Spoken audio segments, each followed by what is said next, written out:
중앙처리 장치와 주기억 장치에 대해서 같이 알아보도록 하겠습니다. 중앙처리 장치는 CPU를 말하는 건데요. 이 CPU는 크게 제어 장치와 연산 장치로 나눠질 수가 있습니다.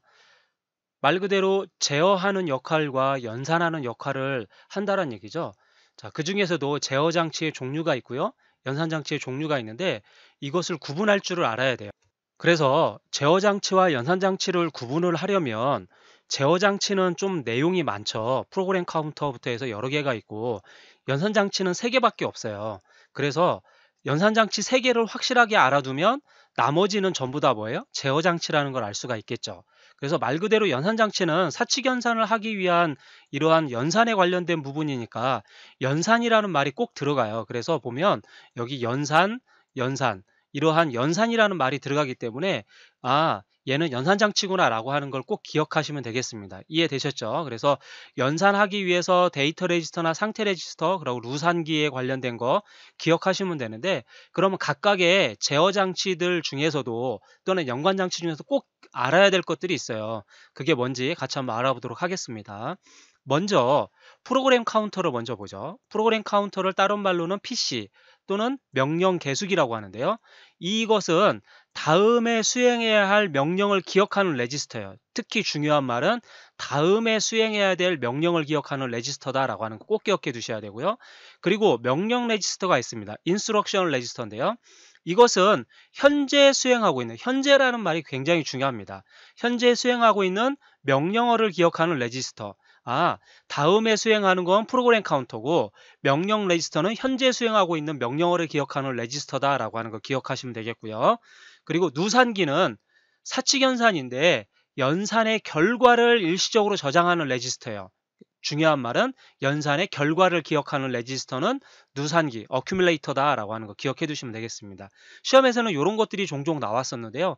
전체적으로는 제어 장치와 연산 장치를 구분할 수 있는 방법하고 각각의 프로그램 카운터, 명령 레지스터, 누산기에 대한 것들 정도 기억해 두시면 되겠습니다. 다시 한번 강조를 하자면 프로그램 카운터는 다음이라는 말에 중요한 말이고요. 다음에 수행해야 될 명령어를 기억하는 레지스터고요.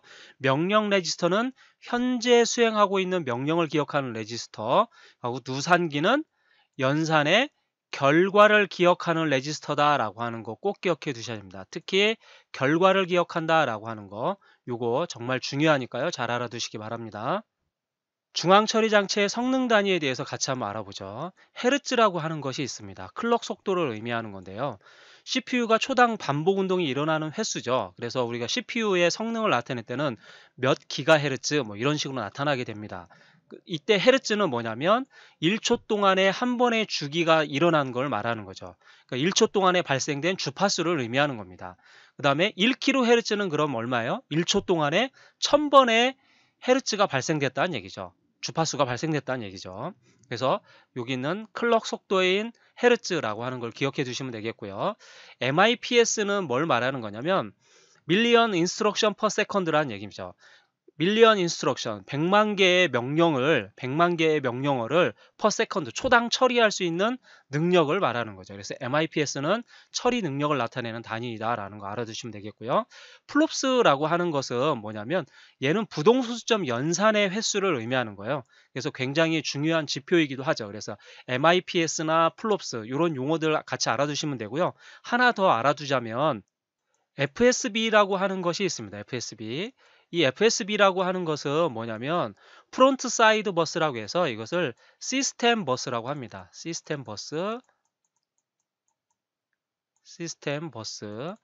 자, 요거는 뭘 의미하는 거냐면 CPU가 있고요. 이 CPU가 있으면 이 CPU와 램, 주기억 장치를 말하는 거죠. 이 주기억 장치에 데이터가 이동되는 통로를 의미해요. CPU에서 처리된 내용을 어디로 램에게 데이터를 전송을 해주겠죠. 그래서 이 데이터를 전송해 줄 때 다니는 이 통로가 바로 뭐다? FSB다라고 하는 거죠. 자, 마이크로 프로세서에 대해서 같이 한번 알아보도록 하겠습니다. 마이크로 프로세서는 설계 방식 또는 명령어의 집합 형태에 따라서 크게 리스크와 시스크로 분류를 하는데요. 이 리스크와 시스크를 구분하는 방법은 좀 간단한데요. Reduced Instruction Set Computer라는 얘기인데요. 이때 R이라고 하는 것은 reduced, 즉 줄어들다, 감소하다의 뜻입니다. 그것은 명령어가 적다란 얘기죠. 단순하고 작다란 얘기입니다. CISC는 complex, 복잡하다는 얘기죠. 많고 복잡한 것이 CISC입니다. 자, 그걸 가지고 우리가 상식적으로 좀 접근을 하면, 자, 명령어가 적으니까 어떻겠어요? 그것을 많은 것을 표현하려고 하다 보니까 좀 복잡해지겠죠. 그래서 프로그램이 좀 복잡하다는 것이 있는데, 명령어가 적은 대신에는 어때요? 처리 속도가 빠른다는 얘기입니다. 빠르다. 그다음에 레지스터 수는 많다라는 얘기죠. 자, 그래서 이거하고 반대 개념으로 가시면 돼요.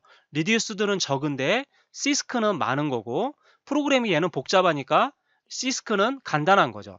처리 속도가 리스크가 빠르니까 시스크는 느린 거죠. 자, 이런 식으로 해서 반대적인 거. 그다음에 전력 소모도 적고요.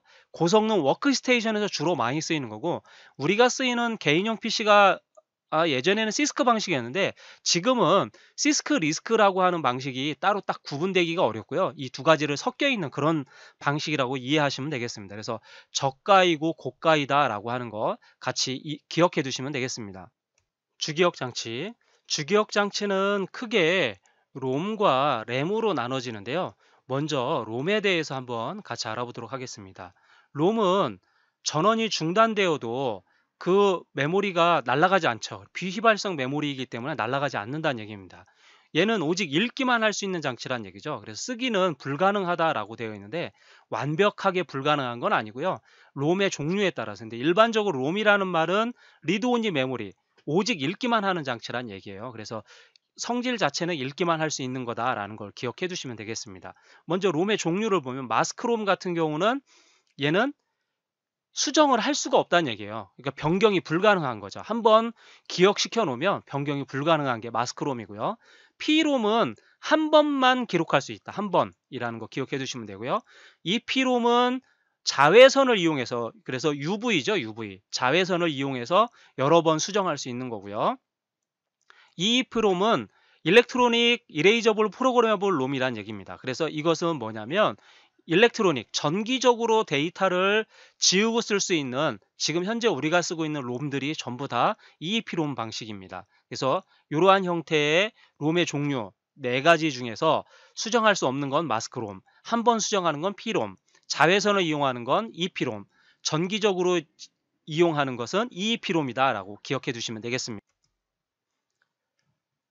램은 전원이 꺼지면 모든 내용이 날아가는 휘발성 메모리예요. 그래서 우리가 컴퓨터를 끄기 전에 항상 하는 게 뭡니까? 저장을 하게 되죠. 어디다가?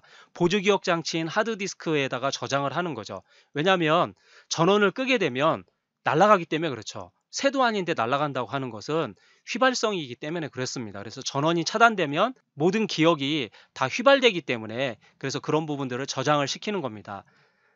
그래서 이 램은 크게 2개로 나눠지는데요. D램과 S램으로 나눠지는데요. 자, D램과 S램의 이 구분에 대한 거 잘 기억해 두시면 됩니다. D램은 콘덴서로 구성이 되어 있고요. S램은 플립플롭으로 되어 있습니다. 즉 S램이 속도가 훨씬 더 빠르죠.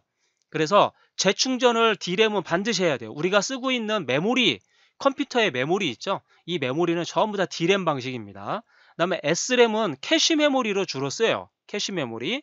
그래서 얘는 재충전이 필요가 없기 때문에 가격이 비쌉니다.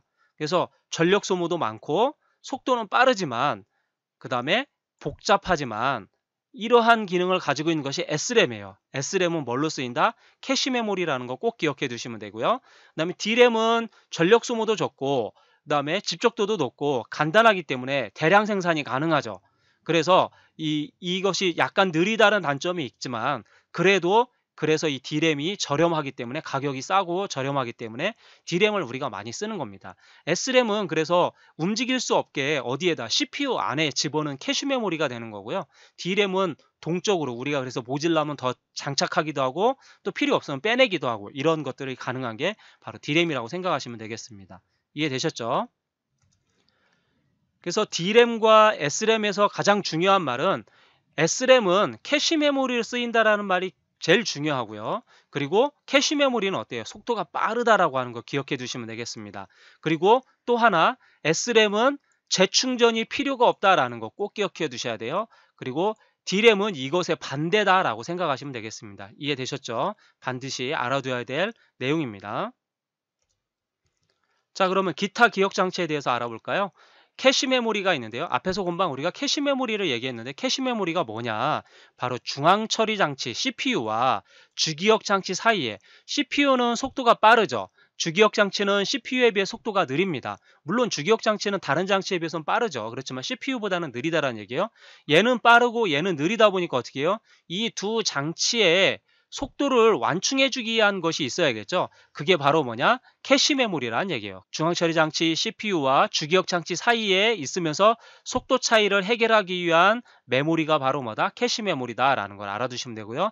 그래서 이 캐시 메모리는 L1 캐시, L2 캐시, L3 캐시 이렇게 있다는 얘기죠. 그래서 지금 L2 캐시밖에 없는데 실제 우리 CPU 지금 현재 쓰는 거에는 L3 캐시까지 있다라는 거 알아두시면 되겠고요. 그 다음에 가상 메모리. 가상 메모리는 실제 메모리가 아니란 얘기죠. 그 얘기는 뭐냐면 하드디스크, 즉 보조기억 장치의 일부를 주기억 장치처럼 사용하는 걸 말하는 거예요. 주기억 장치처럼 사용하는 거. 그래서 얘를 자주 쓰게 되면 어떻게 돼요? 속도가 느려지죠. 그래서 되도록이면 안 쓰는 게 좋은 건데, 그래서 우리가 메모리를 많이 늘리는 것 이유 중에 하나도 거기에 있습니다. 물론 전혀 안 쓸 수는 없어요. 윈도우에서는 반드시 가상 메모리를 사용을 하게 되어 있습니다. 그래서 그것도 참고로 알아두시면 될 것 같고요. 그다음 플래시 메모리. 플래시 메모리는 전원이 끊겨도 저장된 정보를 그대로 보존할 수 있는 비휘발성이라는 얘기죠. 입출력도 자유롭죠. 그래서 우리가 많이 쓰는 게 바로 디지털 캠코더나 또는 핸드폰이나 이런 데에 쓰이고 있는 바로 메모리들이 바로 전부 다 바로 플래시 메모리들입니다. 그다음에 연관 메모리. 요거 아주 시험에 잘 나오는 건데, 연관 메모리라고도 하고 연상 메모리, 어소시에이티브 메모리를 말하는 건데요. 기억된 내용을 이용해서 데이터에 접근하기 때문에 훨씬 더 빠르게 접근할 수 있죠. 그래서 연관 메모리다라고 하는 거 꼭 기억해 두시고요. 버퍼라는 말도 역시 마찬가지입니다. 하나는 속도가 빠르고 하나는 속도가 느린 거예요. 그것을 속도 차이를 해결해 주기 위한 게, CPU와 주기억 장치의 속도 차이를 해결한 건 캐시 메모리라고 이름을 바꾼 거고요. 얘는 주기억 장치와 보조기억 장치 또는 입출력 장치 사이의 속도를 해결하기 위한 것이 바로 뭐다? 데이터를 임시로 저장해 두는 공간, 이게 바로 버퍼 메모리다라는 거죠. 그래서 또는 입출력 장치하고의 관계를 맺는 것을 우리가 뭐라고 하냐면 채널이라는 것도 있어요. 이것도 역시 속도에 완충해주는 그런 장치입니다. 그래서 채널이라는 것도 있고 버퍼 메모리도 있고 캐시 메모리, 같은 역할이에요. 속도를 완충해주기 위한, 속도 차이를 완충해주기 위한 그러한 메모리들이다라고 하는 것들 기억해 두시면 되겠습니다. 자, 이렇게 해서 우리가 중앙처리 장치와 주기억 장치에 대해서 알아봤는데요. 중앙처리 장치에서는 제어 장치하고 연산 장치를 구분할 수 있어야 되고, 또 프로그램 카운터나 또는 명령 레지스터 이런 것들 기억해 둬야 되고요. 누산기에 대해서도 같이 기억해 두셔야 되고요. 그다음 마이크로 프로세서의 구분으로 할 때는 리스크와 시스크 구분할 수 있어야겠죠. 그래서 리스크는 리듀스드, 줄어들다, 감소하다의 뜻이 있고, 시스크는 컴플렉스, 복잡하다의 뜻이 있으니까 그거에 대해서 기억해 두시면 되고요. 그다음 롬과 램에 대해서, 특히 롬의 종류, 마스크롬, P롬, EP롬, EEP롬이 있죠. 변경할 수 없는 거는 뭐가 있습니까? 마스크롬이 있고, P롬은 한 번만, EP롬은 UV를 자외선을 통해서, EEP롬은 전기적인 걸 이용을 해서 데이터를 수정할 수 있다라는 거 기억해 두시면 되겠고요. 그다음에 메모리에서는, 램에서는 뭐예요? D램과 S램은 알아진다겠죠. 특히 S램은 캐시 메모리를 쓰기 때문에 속도가 빠르고, 그리고 얘는 재충전이 필요가 없다라고 했습니다. 그래서 캐시 메모리, 주기억 장치와 CPU 사이에 있으면 속도 차이를 극복해 주기 위한 메모리가 캐시 메모리라고 그랬고요. 가상 메모리는 보조기억 장치를 이용하는 메모리다라고 얘기했습니다. 그래서 이러한 메모리들을 우리가 좀 기억해 두시고, 또 전체적으로 중앙처리 장치와 주기억 장치에 대한 내용들 같이 이해하시면 되겠습니다. 수고하셨습니다.